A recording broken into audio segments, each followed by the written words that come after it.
ঝড়ে ক্ষতিগ্রস্ত এলাকায় বৃক্ষরোপণ কর্মসূচি গ্রহণ করলেন রামমোহন রায় ফ্যান্স ক্লাব নামের এক স্বেচ্ছাসেবী সামাজিক সংগঠন। শুক্রবার ময়নাগুড়ি ব্লকের ঝড়ে ক্ষতিগ্রস্ত বার্নিশ, পুটিমারি এবং ধর্মপুর এলাকায় এই বৃক্ষরোপণ কর্মসূচি করা হয়। এদিন মোট 1000 চারাগাছ রোপণ করা হয় এবং নেট দিয়ে তা ঘিরে দেওয়া হয়। এদিনের এই কর্মসূচিতে উপস্থিত ছিলেন বিশিষ্ট সমাজসেবী রামমোহন রায়, সমাজসেবী কল্যাণী তরফদার, সমাজসেবী মনোজ দেবনাথ, বাদল তরফদার, ধর্মরাজ রায় সহ প্রমুখরা। এদিন পুটিমারি এলাকা থেকে এই কর্মসূচি শুরু করা হয়, যা আগামী 5ই জুন পর্যন্ত চলবে বলে জানা গিয়েছে সংগঠন সূত্রে। উল্লেখ্য, গত 31শে মার্চ বিকেল নাগাদ আচমকা বিধ্বংসী ঝড়ে লণ্ডভণ্ড হয়ে যায় জলপাইগুড়ি জেলার বিস্তীর্ণ এলাকা। সেই ঝড়ে সবথেকে বেশি ক্ষতিগ্রস্ত হয় ময়নাগুড়ি ব্লকের বার্নিশ, পুটিমারি এবং ধর্মপুর এলাকা। এই ঝড়ে যেমন ঘরবাড়ি তছনছ হয়ে গেছে, তেমনি নষ্ট হয়েছে হাজার হাজার গাছ, আবাদি, কৃষি জমিও। ফলে সেই ক্ষতিগ্রস্ত এলাকায় পুনরায় গাছের সংকট মেটানোর উদ্যোগ গ্রহণ করলেন রামমোহন রায় ফ্যান্স ক্লাব। সবুজায়নের লক্ষ্যে এই কর্মসূচি বলেই জানিয়েছেন সংগঠনের সদস্যরা। এদিন প্রায় 1000 চারাগাছ রোপণ করা হয়। এদিন মূলত মেহগনি, টুন, বিভিন্ন ফলের গাছ সহ মূল্যবান চারাগাছ রোপণ করা হয়। এই কর্মসূচিতে এদিন অংশ নেন ময়নাগুড়ির বিশিষ্ট সঙ্গীতশিল্পী শুভঙ্কর চক্রবর্তী।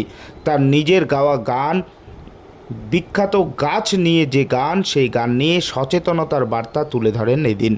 সংগঠন সূত্রে জানা গিয়েছে, শুক্রবার থেকে আগামী 5ই জুন পর্যন্ত এই কর্মসূচি লাগাতারভাবে চলবে এবং সংগঠনের দাবি গোটা ক্ষতিগ্রস্ত এলাকাতেই এই বৃক্ষরোপণ কর্মসূচি করা হবে।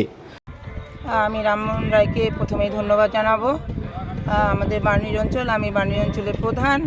আমার এলাকায় এই বিধ্বংস যে ইসের মধ্যে দিয়ে উনি যে উদ্যোগটা নিয়েছেন তার জন্য অনেক ধন্যবাদ এবং এটা খুব ভালো কাজ। আমি তাকে স্যালুট জানাই। আপনাকেও দেখা গেল এই কর্মসূচিতে সামিল হতে, আপনি নিজে বৃক্ষরোপণ করলেন, কেমন লাগছে? খুবই ভালো লাগছে। আমরা এরকম কাজ করতে ভালোই বাসি এবং আমি সাধারণ পাবলিক বা জনগণের জন্যই আমি এবং জনগণের সাথে যে কোনো কাজ করতে আমি খুবই আগ্রহী। নমস্কার, আমরা আজকে রামমোহন রায় ফ্যান্স ক্লাব থেকে এখানে এসে এই পুটিমারি বার্নিশ এলাকায় এসে উপস্থিত হয়েছি। আমাদের আসল উদ্দেশ্য হলো গাছ অর্থাৎ বৃক্ষরোপণ করা। কারণ 31শে মার্চ থেকে শুরু করে যে এখানে যে ঝড়ে বিধ্বস্ত যে জায়গাগুলো রয়েছে, এখানে বার্নিশ, সাথে পুটিমারি, আরও বড় কামাত, এই সমস্ত এরিয়াগুলোতে আমরা একটা টার্গেট রেখেছি যে 5000-এর মতো প্রায় আমরা গাছ লাগাবো। তো কর্মসূচিটা আমরা আজকের থেকে শুরু করলাম। আর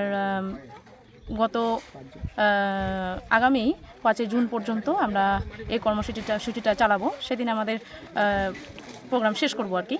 তো আমাদের উদ্দেশ্যই হলো যে এই যে ঝড়ে যে এত গাছ নষ্ট হয়ে গেছে, সেটা অনেক বাড়ির বা রাস্তাঘাটের অনেক গাছ নষ্ট হওয়াতে জনসংখ্যা হিসেবে গাছের পরিমাণ খুবই কম।